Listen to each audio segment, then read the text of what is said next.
अमरीकी इंतखाबात की जब भी बात होती है एक लफ्ज का अक्सर जिक्र होता है और वो है स्विंग स्टेट्स।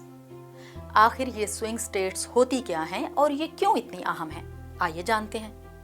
अमेरिका में दो पार्टियों के दरमियान मुकाबला होता है, डेमोक्रेट और रिपब्लिकन। कुछ रियासतों में डेमोक्रेटिक पार्टी जीतती है और कुछ में रिपब्लिकन।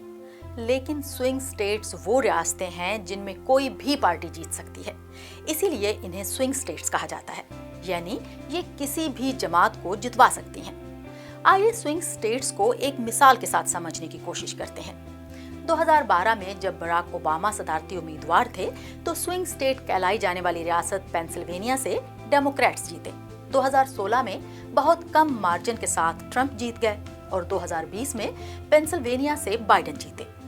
हार और जीत का मार्जिन इतना कम रहा है कि इस बार यहाँ क्या होता है कुछ नहीं कहा जा सकता, इसीलिए पेंसिल्वेनिया को स्विंग स्टेट कहते हैं। इस बार अमेरिका में 7 ऐसी रियासतें हैं जिन्हें स्विंग स्टेट्स कहा जा रहा है।